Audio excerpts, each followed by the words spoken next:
Come along with Niger Grandma in HK as I go to the Yatun Wet Market in North Lantau.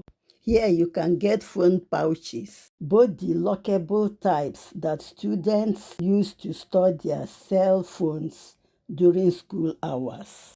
Assorted fresh fruits, from grapes, different colors, red, dark, blue, green.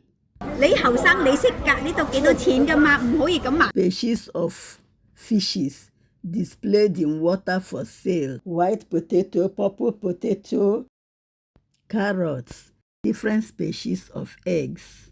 Eggs of different colors and sizes. Cream, white, green, brown. Any color you need, it's here. Wow, I'm done with today's shopping. See you some other time.